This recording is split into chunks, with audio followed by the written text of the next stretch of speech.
하나님 말씀 받겠습니다. 오늘 우리에게 주시는 하나님 말씀은 신약 요한복음 11장입니다. 신약 요한복음 11장 17절부터 35절까지의 말씀, 신약 165면입니다. 한 절씩 기독하겠습니다. 예수께서 와서 보시니 나사로가 무덤에 있은지 이미 나으리라. 많은 유대인이 마르다와 마리아에게 그 오라비의 일로 위문하러 왔더니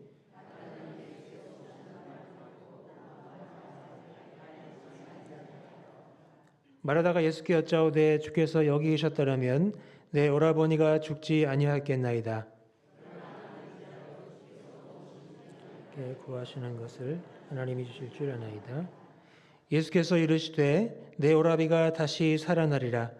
마르다가 이르되 마지막 날 부활 때에는 다시 살아날 줄을 내가 아나이다. 예수께서 이르시되 나는 부활이요 생명이니 나를 믿는 자는 죽어도 살겠고 무릇 살아서 나를 믿는 자는 영원히 죽지 아니하리니 이것을 내가 믿느냐. 이르되 주여 그러하외다. 주는 그리스도시요 세상에 오시는 하나님의 아들이신 줄 내가 믿나이다. 이 말을 하고 돌아가서 다만에 그 제매 마리아를 불러 말하되 선생님이 오셔서 너를 부르신다 하니 마리아가 이 말을 듣고 급히 일어나 예수께 나아가매 예수는 아직 마을로 들어오지 아니하고 마르다가 맞이했던 곳에 그대로 계시더라. 마리아와 함께 집에 있어 위로하던 유대인들은 그가 급히 일어나 나가는 것을 보고 곡하러 무덤에 가는 줄로 생각하고 따라가더니 예수 계신 곳에 가서 배웁고 그 앞에 엎드려 이르되 주께서 여기 계셨더라면 내 오라비가 죽지 아니하였겠나이다 하더라. 예수께서 그가 오는 것과 또 함께 온 유대인들이 우는 것을 보시고 심령에 비통히 여기시고 불쌍히 여기사 이르시되 그를 어디 두었느냐 이르되 주여 와서 보옵소서 하니 함께요 예수께서 눈물을 흘리시더라. 아멘. 몇 년 전에 제 아내가 저한테 그런 말을 했어요. 제 앞 얼굴보다 옆 얼굴이 더 낫답니다. 앞 얼굴보다 옆 얼굴이 더 낫답니다. 무슨 뜻일까 한참 고민했습니다. 그리고 그날 밤 드라마를 봤는데 그때 유행하던 드라마가 최고의 사랑이었어요. 최고의 사랑. 아시죠?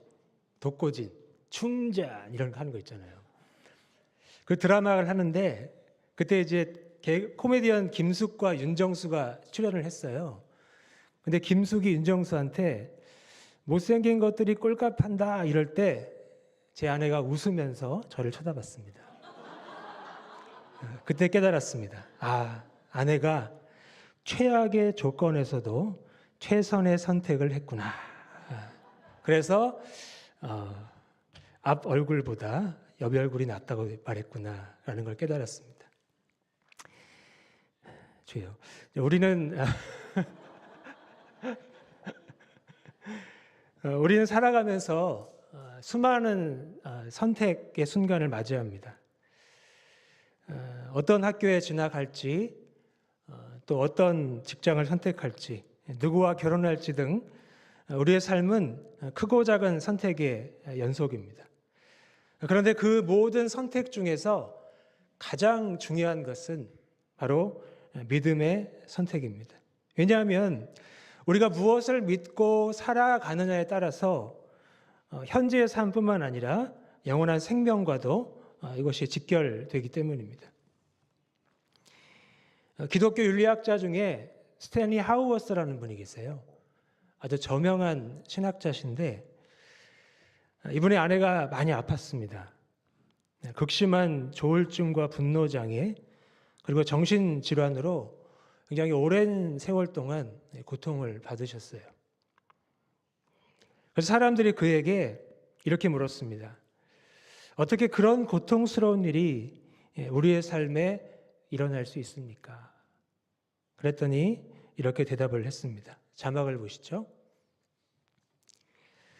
나도 모릅니다. 누구도 그런 질문에 답하려 해서는 안 됩니다. 그런 해답을 시도하려는 순간 기독교는 하나의 설명이 되어버립니다. 기독교 신앙은 해답을 모른 채 계속 나아가는 법을 배우는 것입니다. 그리스도인으로 산다는 것은 답 없이 사는 법을 배우는 과정입니다. 이것처럼 믿음은 모든 상황을 다 이해하는 것이 아니라 이해할 수 없는 상황 속에서도 하나님을 신뢰하는 것입니다. 오늘 본문은 나사로의 죽음과 부활 사건을 통해서 믿음의 본질이 무엇인지를 우리에게 보여줍니다. 근데 이것은 단순한 기적 이야기나 나사로 개인의 어떤 소생 이야기를 넘어서 예수님이 과연 어떤 분이시고 또 우리가 어떤 믿음을 가져야 하는지를 가르쳐주는 중요한 계시의 사건입니다. 17절에 보면 예수님이 나사로가 죽은 지 나흘이 지난 후에야 베다니에 도착을 하십니다. 마르다 마리아 입장에서 나사로가 이제 곧 죽을 것 같은데 그럴 수도 있는데 그때 안 오시고 나흘이 지나서 오신 것에 대해서 이해를 못했을 거예요.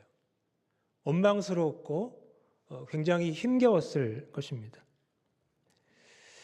당시 유대인들은 사람이 죽으면 이 당일의 장사를 지내는 게 일반적이었다고 합니다. 또한 죽은 사람의 영혼이 이 사흘 동안 주변을 맴돌다가 넷째 날이 되면 완전히 떠난다고 믿었습니다. 따라서 나사로가 죽은 지 나흘이 되었다는 건 인간적인 관점에서 더 이상 소망이 없는 상태를 가리킵니다. 저희 상황은 18절에서 이 베다니가 예루살렘에서 가깝기가 한 오리쯤 된다 이렇게 말씀하거든요. 그러니까 불과 3km밖에 떨어지지 않은 가까운 거리라는 이 사실과 맞물려서 좀 상황이 복잡해집니다. 19절에 보면 많은 유대인들이 마르다와 마리아를 위문하러 왔어요. 자, 근데 그들 중에 예수님을 대적하는 사람들도 있었을 겁니다. 그렇죠? 이런 상황이 믿음을 지키고 표현하는데 어려움을 느끼게 하는 거예요. 그러니까 이런 상황을 염두에 두고 마르다와 마리아의 이야기를 잘 들어보시면 좋을 것 같습니다. 자, 이 절망적인 순간에 마르다가 예수님을 맞이하면서 이렇게 말합니다. 21절에 주께서 여기 계셨더라면 내 오라버니가 죽지 아니하였겠나이다. 자, 이 말은 얼핏 원망처럼 들립니다. 그렇죠? 하지만 사실은 예수님의 능력을 어느 정도 인정하는 믿음의 표현이에요. 자, 22절에서 이어서 말하죠. 그러나 나는 이제라도 주께서 무엇이든지 하나님께 구하시는 것을 하나님이 주실 줄을 아나이다. 자, 마르다가 믿기는 믿어요. 하지만 그의 믿음은 여전히 한계가 있습니다. 자, 23절에서 예수님이 내 오라비가 다시 살아나리라 이렇게 말씀하시자 마르다가 대답하죠. 마지막 날 부활의 때에는 다시 살아날 줄 내가 아나이다. 자, 마르다는 부활을 믿었습니다.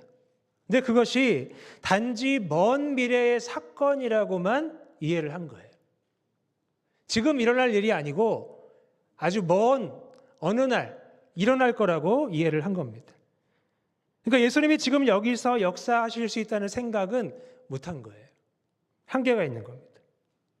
자, 이때 예수님이 굉장히 중요한 선언을 하시는데요.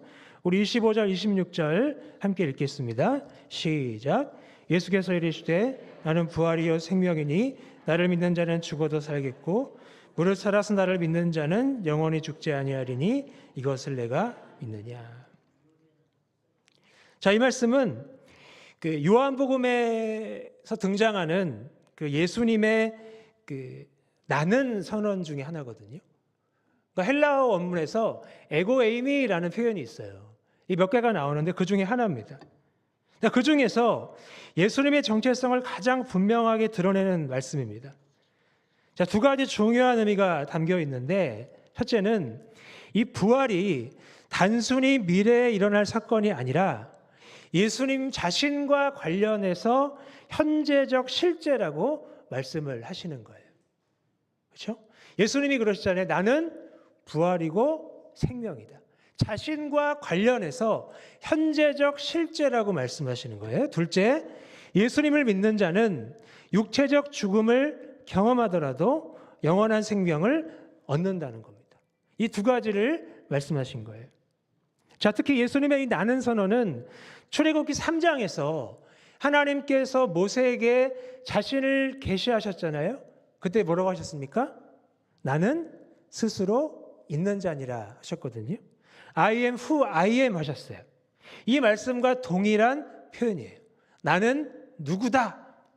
분명하시잖아요. 그러니까 하나님과 동등한 분이시라는 것을 아주 강력하게 선언하시는 겁니다. 자, 예수님은 이 말씀을 하시면서 이것을 내가 믿느냐라는 질문을 통해서 이 마르다의 믿음이 좀 달라지기를 원하셨다는 거예요. 그러니까 미래의 부활이 분명히 있지만 이 부활에 대한 교리적 지식에서 지금 여기에 계신 예수님 자신에 대한 인격적인 신뢰로 발전하기를 원하신 겁니다. 자, 그러자 마르다가 대답을 하죠. 27절입니다. 주는 그리스도시요 세상에 오시는 하나님의 아들이신 줄 내가 믿나이다. 자, 이 고백은 그냥 단순한 신앙적 동의가 아닙니다. 자, 베드로의 신앙 고백, 이것과 같은 수준이에요. 자, 마르다는 예수님을 기적을 행하는 선생으로 이해한 게 아니라 하나님의 아들이시고 이 땅에 오신 그리스도로 고백하고 있는 겁니다. 자, 이 말씀은 이 요한복음의 기록 목적과도 일치하는데 우리 요한복음 20장 31절 좀 띄워주시겠습니까? 예, 함께 읽겠습니다. 시작. 오직 이것을 기록함은 너희로 예수께서 하나님의 아들 그리스도이심을 믿게 하려 하며 또 너희로 믿고 그 이름을 힘입어 생명을 얻게 하려 하심이니라. 아멘.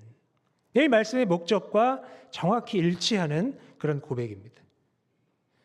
자, 32절에서 마리아가 등장하는데 근데 예수님께 나와서 마르다랑 같은 말을 합니다.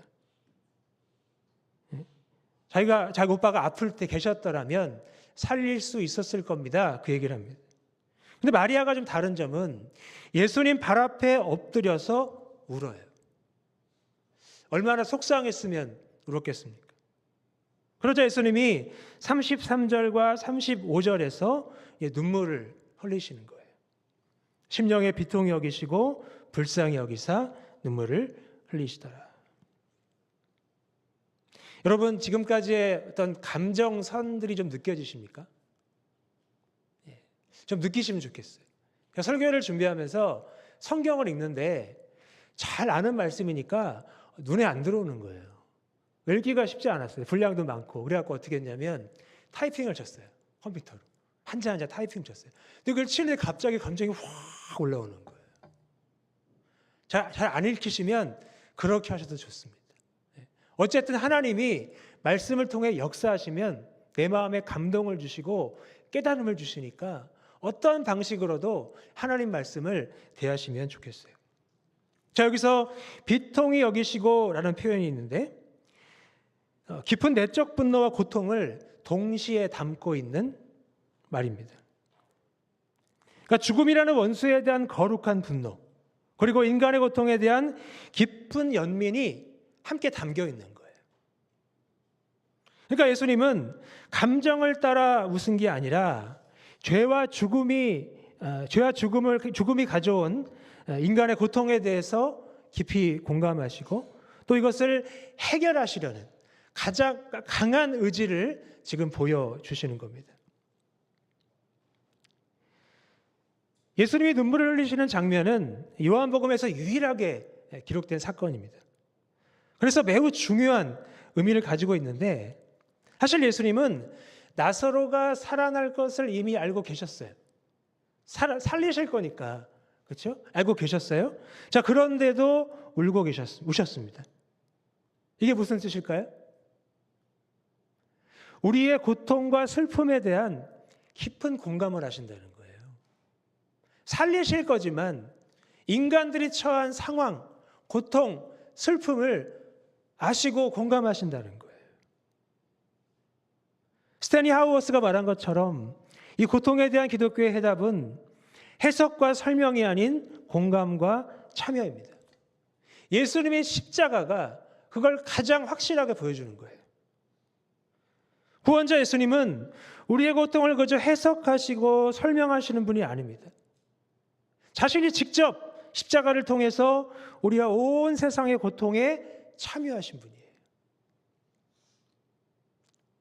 많은 사람들이 신을 멀리 있는 존재로 생각합니다. 아까 우리 스파크셀 성경 공부 2기 첫 시간을 가졌는데 그때 이제 하늘에 계신이라는 이 단어가 문화적으로 어떤 의미를 가지는가 그걸 여쭤봤어요. 그래서 제가 다 듣고 얘기를 했죠. 가까이 하기엔 너무 먼 당신 이렇게 느껴진다. 솔직히 그렇지 않냐 하고 말씀드렸어요. 그러니까 사람들이 멀리 있는 존재로 생각하는 거예요. 인간의 감정을 알지 못하는 분, 그냥 높은 곳에서 인간을 바라보시는 그런 존재라고 생각을 합니다. 그러나 예수님은 우리와 함께 계시고 우리의 슬픔을 함께 느끼시는 분입니다. 우리가 아플 때 주님도 아파하세요. 우리가 눈물을 흘릴 때 주님도 함께 눈물을 흘리십니다. 임마누엘이시잖아요. 하나님이 우리와 함께 계시잖아요. 그대로 느끼시고 함께 참여하시고 공감하십니다. 자, 이 사건은 오늘 살아가는 우리에게 몇 가지 교훈을 주는데요.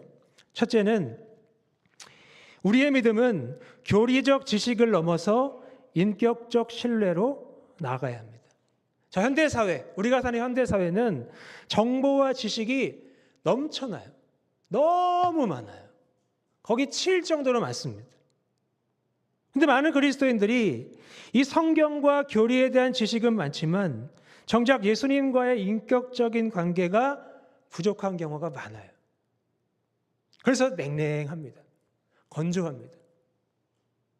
자, 마르다도 처음에는 우리도 마지막 날의 부활에 대한 교리적 지식만 가지고 있었습니다. 그러나 예수님은 이 마르다의 믿음이 단순한 지적인 동의를 넘어서 이 순간 함께 하시는 예수님에 대한 그 신뢰, 인격적 믿음으로 성장하기를 원하셨거든요. 그러니까 우리도 마찬가지입니다. 교리적 지식을 넘어서 인격적 신뢰로 나아가야 하는 겁니다. 자, 둘째, 예수님은 우리의 고통을 외면하지 않으십니다. 오늘날 많은 사람들이 경제적 어려움, 관계의 상처, 질병, 우울, 불안 등 다양한 고통 속에 살아갑니다. 예수님은 이 고통을 모르시는 분이 아니에요. 마리아와 함께 오셨던 것처럼 예수님은 우리의 고통에 깊이 공감하십니다. 우리가 고통 가운데 있을 때 결코 우리를 외면하지 않으십니다. 셋째, 때로 우리는 답을 알지 못한 채 믿음을 선택해야 합니다. 자, 우리 현대인들은 모든 것을 논리적으로 설명하고 이해하려는 경향이 있어요. 그 이해가 안 되면 안 받아들여요. 그런 경향이 있습니다. 하지만 믿음의 여정에는 때때로 이해할 수 없는 순간들이 찾아와요. 답을 알지 못하지만 믿음을 선택해야 합니다. 믿음이란 모든 답을 알고 나서 선택하는 게 아니라 답을 찾지 못한 상황에서도 예수님을 신뢰하는 겁니다. 이해는 안 되지만 믿고 나아가면 그때 보이는 거예요. 그때 열리는 거예요. 알게 되는 겁니다. 우리도 왜라는 질문에 대한 해답을 얻지 못할 수 있습니다. 그러나 중요한 것은 답이 되시는 예수님을 바라보며 나아가는 겁니다. 예수님이 나는 부활이다, 나는 생명이다 말씀하시잖아요. 이게 무슨 말입니까? 내가 답이라는 겁니다. 예수님 마리다에게 이것을 내가 믿느냐라고 물으십니다. 자, 이 질문은 오늘을 살아가는 우리에게도 동일하게 던져지는 질문이에요.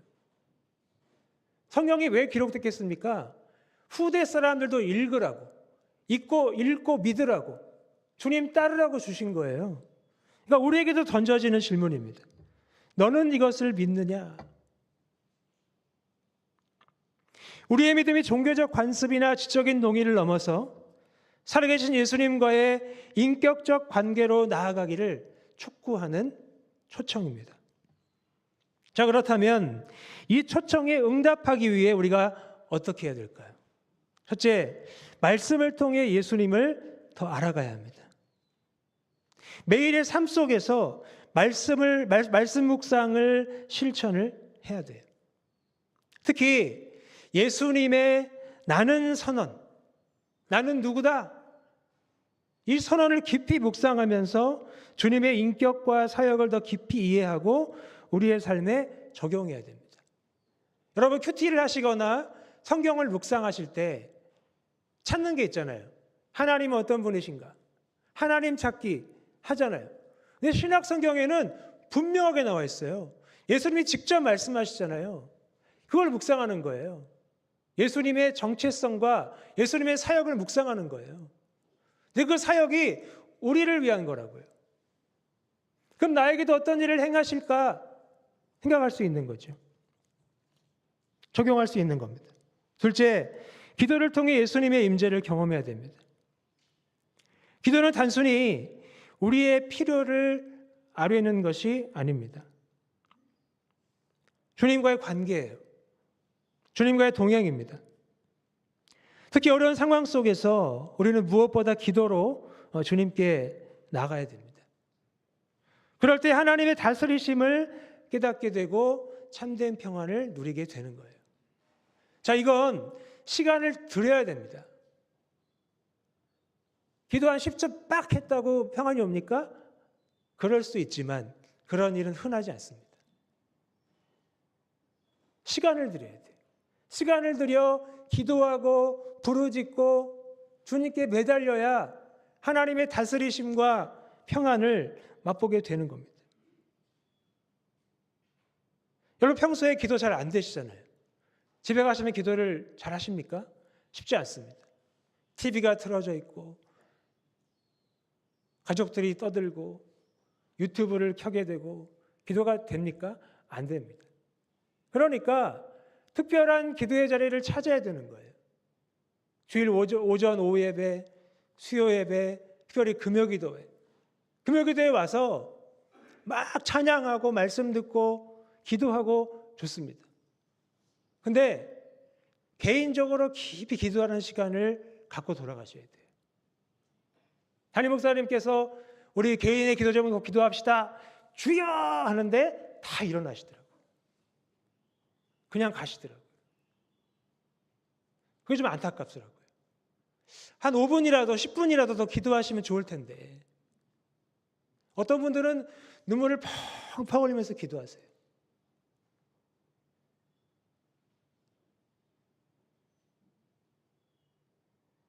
그런 기도를 좀 드렸으면 좋겠습니다. 이것이 바로 모든 상황 속에서 주님을 신뢰하는 믿음의 표현이에요. 시간을 들이셔야 됩니다. 애를 쓰셔야 됩니다. 주님도 사역을 마치시면 그 지친 몸을 끌고 산에 올라가셨잖아요. 산에서 기도하셨잖아요.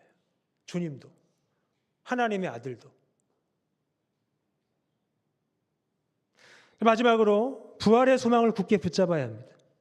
예수님이 나는 부활이요 생명이니 선언하신 것처럼 예수님을 믿고 따르는 우리에게는 영원한 생명의 약속이 있습니다. 믿으십니까? 그런데 이 소망은 우리 자신만을 위한 게 아니에요. 그 평안을, 그 확신을 너만 누려라 라고 주신 게 아니라고요. 주변의 많은 이들과 나눠야 됩니다. 그러라고 주신 선물이에요. 뜯어보니까 너무 좋잖아요. 너무 행복하잖아요. 여러분, 남편한테 아주 고가의 가방을 받으셨다고 생각해 보세요. 자랑을 합니까? 안 합니까? 하죠. 말로 안 해도 어떤 분들은 카톡 프로필에 올려놓으시더라고요. 어떻게든 자랑을 합니다. 티가 납니다. 메고 나갑니다. 그것처럼 부활되신 주님, 생명이신 주님 자랑해야죠. 그 선물을 나눠야죠. 사랑하는 성도 여러분, 지금 어떤 상황 속에 계십니까? 혹시 마르다 마리아처럼 슬픔과 절망 속에 있진 않으십니까? 이해할 수 없는 고통 속에 갈피를 잡고 있지 못하는 상황 아닙니까? 그러나 우리가 기억해야 할 것이 하나 있는데, 그것은 바로 예수님은 우리의 아픔을 깊이 이해하시고 함께 아파하시는 분이라는 겁니다. 근데 동시에 예수님은 우리에게 참된 믿음을 요구하세요. 여러분, 하나님이 우리를 위해 이루신 게 있잖아요. 많은 분들이 자동적으로 우리에게 적용되는 줄 알아요. 그렇지 않습니다. 물론 은혜는 무조건적이고 불가항력적이고 이런 얘기를 하지만 자동적이진 않아요. 하나님의 용서도 우리가 회개해야 누릴 수 있는 거예요. 마찬가지입니다. 우리가 참된 믿음을 주님께 보여드려야 주님이 부활이시여 생명이신 것을 알게 된다고요. 깨닫게 된다고요. 믿음을 이해할 수 없는 상황 속에서도 하나님을 신뢰하는 겁니다. 우리 인생의 절망이 찾아올 때 마르다처럼 신앙을 고백하실 수 있기를 바랍니다. 그리고 예수님께서 우리의 삶 속에 부활과 생명 되심을 믿으면서 주님과 동행하시며 살아가시기를 소망합니다. 우리 오늘 본문 25절, 26절 우리 함께 다시 한번 읽어보겠습니다. 시작. 나는 부활이요 생명이니 나를 믿는 자는 죽어도 살겠고 무릇 살아서 나를 믿는 자는 영원히 죽지 아니하리니 이것을 내가 믿느냐. 아멘. 이 약속의 말씀이 우리 모두의 삶 속에서 살아있는 능력이 되기를 주님의 이름으로 축복합니다.